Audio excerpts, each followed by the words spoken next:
a gente já começa com notícia, porque ontem à noite o Fortaleza oficializou a contratação do jovem atacante da promessa argentina, José Herrera, de 22 anos, um baita investimento de 2,4 milhões de dólares por 70% dos direitos econômicos do jogador, e um contrato bem longo. Você tá vendo aí, até 2030, Manso.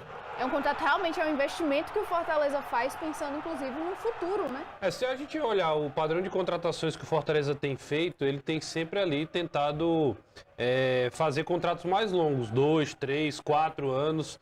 O Borreiro, por exemplo, chegou aqui também com um tempo muito considerável. E esse tipo de movimento, o Fortaleza estava fazendo com os jogadores mais velhos. Você imagina com um jogador de 22 anos como é o Herrera, né? Um atacante promissor do futebol argentino, que vem do Argentino Júnior.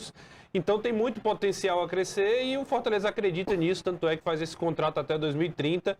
O Siddhartha me ajudou aqui, o Borreiro vai até 28, então só corrobora com aquilo que a gente vinha falando sobre o padrão de contratações. Então era uma posição que o Fortaleza já buscava há um tempo, um jogador ali que atua principalmente pelo lado direito, né, o lado onde atua o Marinho, onde atua o Pikachu. É mais um jogador, mais uma concorrência ali para fazer frente a esses dois jogadores, né?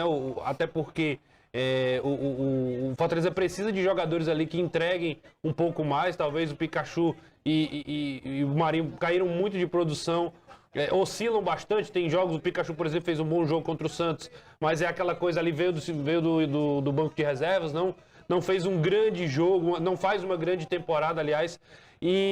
Enfim, é importante ter um jogador como ele, um jogador que é rápido, é veloz, que tem uma boa finalização. E eu comentava aqui recentemente, né? Esperar para não ser um novo Machuca, para não ser um jogador que chega, que tem muita expectativa, apesar do investimento financeiro não ser tão grande quanto o Machuca, mas acabou não dando certo. Então que não seja de fato um jogador desses que chega com muita promessa e acaba não dando certo. Caio, boa contratação? Eu acho até, você falou do Machuca, o Renato, acho que a comparação com o Machuca vale muito mais a pena do que, por exemplo, se falar do De Pietro. O De Pietro jogava num time minúsculo do Olímpio de Bahia Blanca, um time da segunda divisão da Argentina, que o Fortaleza trouxe a preço muito barato e apostando que ele pudesse evoluir jogando no Fortaleza. Sim. O Machuca já chegou aqui com o Fortaleza pagando uma bala, trazendo referendado por ser o principal driblador do Campeonato Argentino até o momento. Eu acho que é bom. Eu vi muita gente fazendo essa comparação, acho que só baseado na idade. Mas o perfil de onde você vai buscar o De Pietro é completamente diferente de quando você vai buscar o Herrera no Argentino Júnior. Até no dia que surgiu o nome dele, eu falava que eu tinha visto alguns jogos do Argentino Júnior do Campeonato Argentino, inclusive a eliminação contra o São Lourenço. Mas quem me chamava mais a atenção era o Alan Loscano, camisa 10, o meia, do que propriamente o Herrera. Mas é aquela coisa, quando você vai assistir um jogo por prazer, você não está olhando aquela posição, aquele jogador, porque você não está querendo contratar, você não está preocupado com as carências do seu time. Então o departamento de análise do Fortaleza, o CIFEC, já vai com um outro olhar para a partida. Sim. Então deve ter encontrado valências no Herrera nesse aspecto. E essa questão do contrato longo, se vocês lembrarem, o Fortaleza começa a fazer isso lá com o David. Quando contrata o David lá atrás, com um contrato longuíssimo, quando o David chega em baixa de um rebaixamento pelo Cruzeiro, e acabou dando certo. É aquela ideia do eu quero ter um retorno esportivo e quero ter um retorno financeiro numa futura venda. O negócio é que o Fortaleza precisa do retorno esportivo para ontem, porque a situação é muito delicada. Mas faz sentido como negócio. Vamos lá, aqui os números dele em 2025, 19 jogos, 5 gols, 2 assistências. Esse é o Herrera no Argentino Júnior em 2025. De 2022 a 25, são 91 jogos, 10 gols, 7 assistências, para ajudar o Fortaleza nessa continuidade, nesse segundo semestre de campeonato. Se a gente considerar que ele não é um centroavante, que ele não é um jogador ali que tem a missão, a obrigação ali de ter um número elevado de gols, você fazer 5 gols em 19 jogos é um bom número, é um número razoável, assim. Talvez o número que me chama mais atenção é a baixa assistência, né? Só ter 2 essa temporada. Mas aí também depende do contexto do time, não dá pra gente analisar só o número e fazer grandes definições. O fato é que é um jogador que tem valências e que chega talvez aí muito motivado para mostrar no Brasil uma praça onde talvez aproxime ali do futebol europeu mais rápido, né? De uma forma mais rápida, possa ser também uma grande janela para ele. No momento, esse é o 10º estrangeiro no Fortaleza. Então, Fortaleza já pode pensar, porque a gente lembra daquela questão da Série A, no máximo 9 estrangeiros podem estar em campo, né? Não inscritos no campeonato, mas podem só estar em campo 9 estrangeiros, esse é o 10º. E pode ter mais chegando, tá? Porque o Fortaleza tem mais 2 estrangeiros na mira.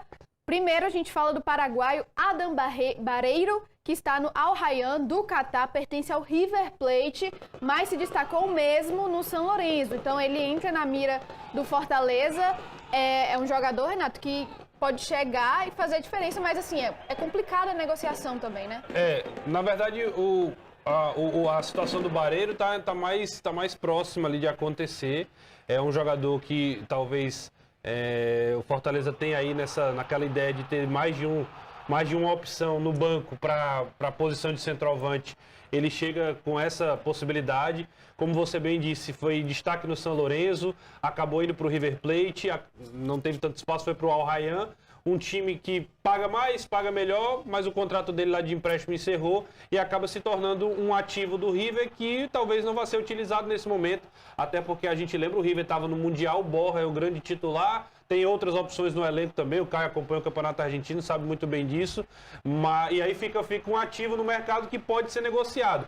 A situação não é tão simples, mas ela está mais próxima do que o outro que vamos comentar agora. A gente vai comentar também. A gente vai falar agora do Solari. Ele também está na mira do Fortaleza, Caio, mas é um jogador que deve ser usado pelo Racing, né? Que é onde ele está no momento. O técnico tem interesse em continuar com ele para continuar a temporada. É o seguinte, a questão sempre é econômica. Sempre é econômica. O futebol argentino tem diversos problemas econômicos para manter seus jogadores.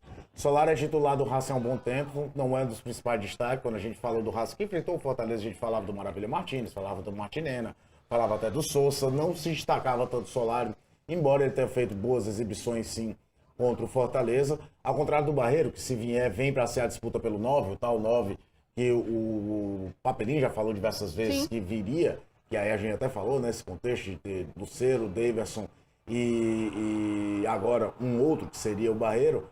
O Solari é um jogador que cai mais pelos flancos, joga muito mais pelo lado direito que pelo lado esquerdo que pelo lado direito, mas como o Renato falou, é uma negociação complicada pelo desejo do Gustavo Costa de permanecê-lo. Mas tudo passa por questão econômica. O Racing, por exemplo, fez uma baita fase na primeira fase da Libertadores, foi eliminado pelo Platense no Campeonato Argentino. O Platense viria a ser campeão, então essa derrota diminui de tamanho, vamos falar assim. Mas ele tá morrendo de medo de perder todo mundo, porque o Martinena tem proposta, o de César de zagueiro tem proposta, o Solari no mercado. Então, o que ele conseguir segurar, aquele que não é uma venda substancial para a sobrevivência do clube, ele vai tentar segurar. O Solari é um baita jogador. Eu confesso que de todos aí, dos três, do Herrera que foi anunciado, o próprio Barreiro e o Solari seria aquele jogador realmente de uma grande contratação. Né?